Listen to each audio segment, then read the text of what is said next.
everyone, welcome to part 3 of unboxing my Seattle Soiree models video series. If you haven't watched part 1 or part 2 yet, you can check them out in the cards or in the description down below.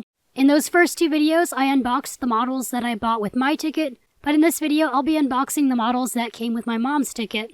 So here we go into the unboxing. So this is the second box of Seattle Soiree models I got.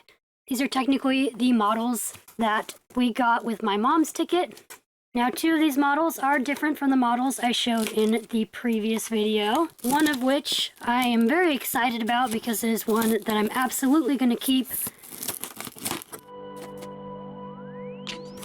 And unless there's one stuck in here, oddly enough, this box does not include a Breyer 2020 calendar. My other box include one of the calendars, but I thought this one would too. Apparently not, though. So I'm seeing one special run, and you can tell by the name, it is Duwamish. So we will open him up in a minute.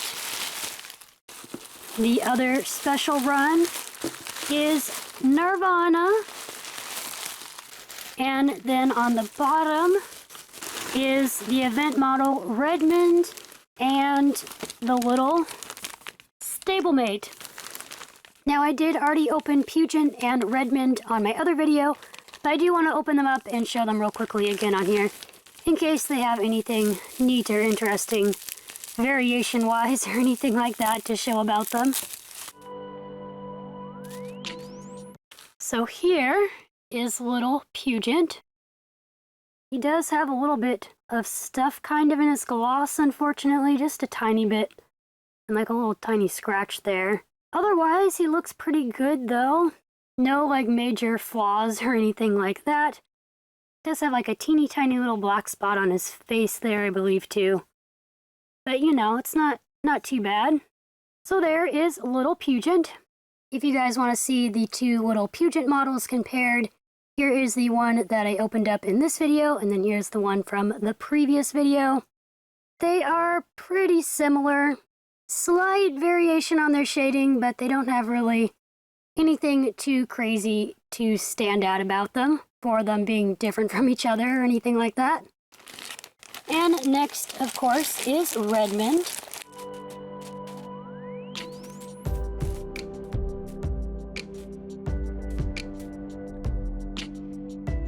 So here is the second Redmond. This guy looks very handsome. Unfortunately, it looks like he has a couple little flaws as well, which is a bummer. These ones don't seem maybe quite as bad as the other one, though. He has like one weird little thing on his gloss there, if you can, well, a couple kind of weird things right there on his inside of his leg there. At least that's not like super noticeable. He also has a interesting kind of blurry patch on his face, but I think it actually looks kind of cool. His face may even be darker than the other one. I'll compare them in a minute. But he seems to actually be a little bit nicer than the other one even. And yeah, he's pretty cool. I won't go too much into his details since I already did that on the other video. And then for comparison, here is the first one versus the second one. So looking at them straight on here, you can see they have a little bit of difference in their shading. This one's got a bit of a darker face, but this one's like got a cleaner moused off blaze, and it's a little more to the side. This one's blaze is more down the middle, but it's got that little overspray patch right there. The one on the right also has a little bit more of a blurry kissy spot, if you can see that. Overall, color-wise, I think they're pretty much the same.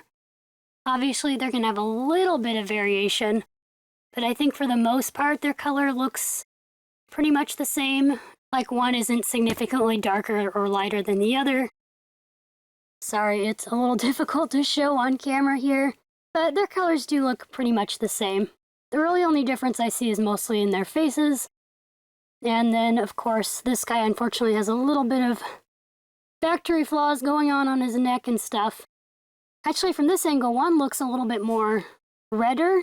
So, like, this one looks a little bit more like brown, and this one looks a little more red. Just a little bit. Not a huge color variation. I don't know how well it's going to show up on camera, but the one that's on the bottom is a bit more reddish and the other one's a little more brownish, so that's kind of fun. I will definitely be selling one of these guys, because obviously I don't need to. I'm actually not 100% sure if I will even keep one for myself or not. I'm still trying to decide on that.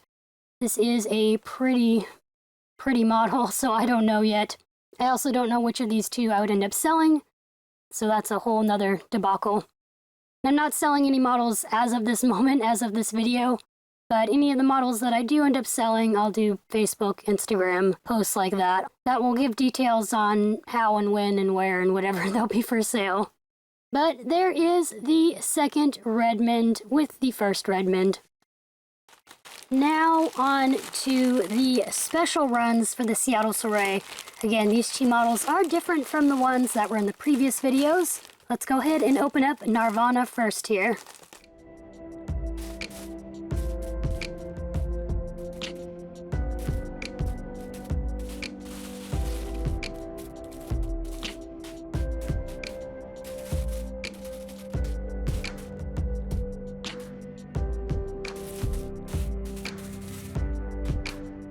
Here is Nirvana.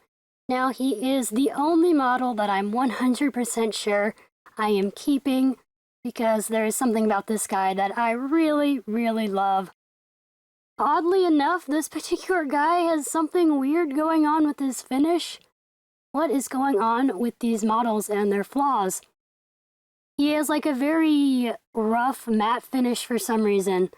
I don't know why that is, and I usually never see that happen with Breyer models. I've had that happen with Peter Stone models that I've gotten, but I've not had that happen with Breyers before. So that's kind of weird. It's like got a rough kind of feeling to the finish, and I don't know if you can see it on camera or not, but it's not that very smooth looking finish. Like on his legs you can see better, that's nice and smooth, but then on his rest of him here, he's got some kind of weird something going on, which is kind of a shame. I'm also a little concerned about his face, because it looks like he almost has either a seam split starting or just a bad seam on his face. I am not sure what the dealio is with that, but that's also kind of a bummer. So that's unfortunately kind of disappointing. Oh no. I'm usually not too much of a stickler on flaws anymore like I was at one point. But these guys are really expensive models, so you would hope that they are done near perfectly. And unfortunately, this guy is kind of a little funky. But with the flaws aside, I love that this guy is a shaded black. He is not a solid spray-painted black horse. He has a lot of highlights, which I don't know how well they'll show up on camera, but you can really see it on his chest there. And like behind his shoulder there, and on his flank. He's got some nice shading going on. And his face is also got some shading like on his cheeks. And he's got brown eyes, which is always nice when Breyers have some tri-colored eyes. He is supposed to have mottling on his muzzle, and you can like barely see it. This side you can't really hardly see it at all, but he's supposed to have mottling there. And then on the other side he's also got a little bit, you can maybe see that a little bit more there. But it's like barely noticeable, unfortunately. And then his braids are very pretty. I do like the braided version of this mold. On his belly he says Breyer 2020 Special Edition. He's got some kind of interesting colored hooves. They are not solid black, fortunately. They are shaded in kind of like a brownish color. There is his braided tail. And then those really pretty Appaloosa markings. I do like this pattern on him a lot. Sometimes it's a hit or miss for me on blanket Appaloosas on whether or not I like them. But this guy's particular pattern I do really like. I think it looks really cool. And these markings are really nicely masked off. I am disappointed though about his finish. It's like, it drives me nuts when models have like really bad finishes on them. And that's just so bizarre because I've never seen that on a Breyer horse before. The final special run I got is Duwamish. And we'll go ahead and open this guy up.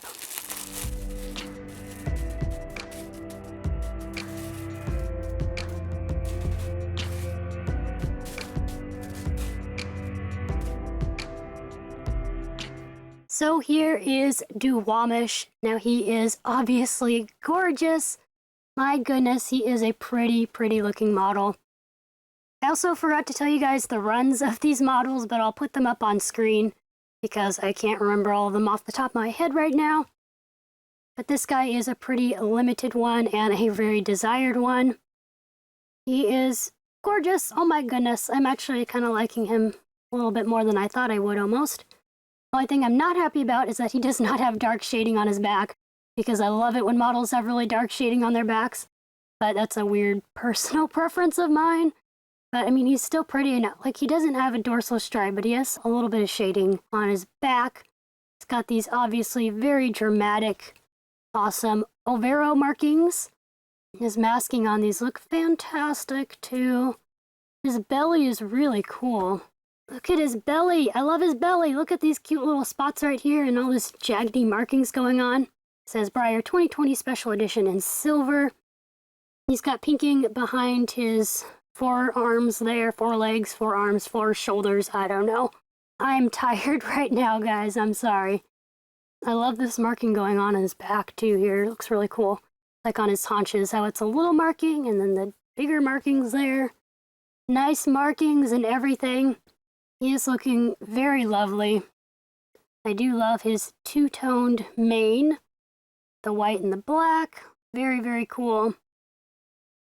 And his face is very beautiful. He's got a lot of pinking. He's got pinking around his eye. A lot of pinking on his muzzle and a lot of kissy spots on his muzzle. That's really cute. So he's got a really pretty blue eye on one side. And then on the other side, he's got that beautiful brown eye. On his legs, he's got some really neat coloring going on. Fades into that nice dark leg.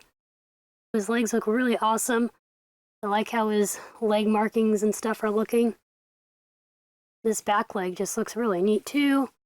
So does this leg. I like the really dark like contrast on his legs and stuff there. It looks awesome.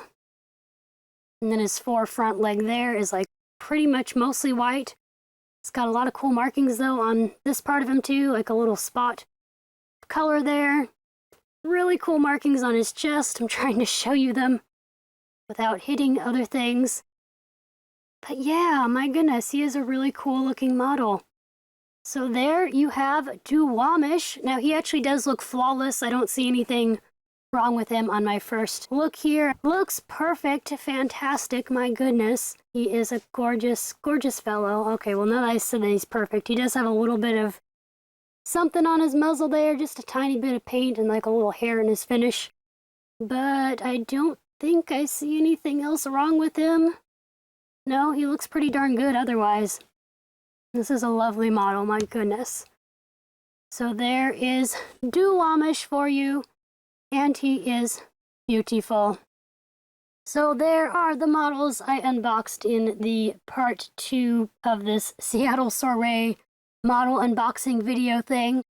Again, sad that the actual soiree wasn't able to go on, because I was going to do like a little experience video on that.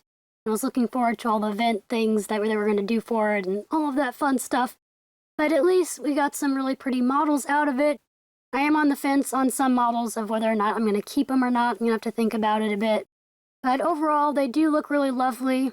I might have to see about contacting Breyer, at least to just let them know that the finish like on this guy is really weird, and my other Redmond has some pretty noticeable factory flaws.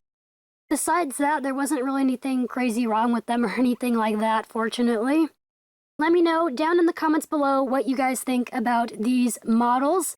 I know we already did Redmond and Puget in the other video, so you can mostly tell me what you think about Duwamish and Nirvana if you want. I hope you guys have an awesome day, and I will see you in the next video. Bye, everyone!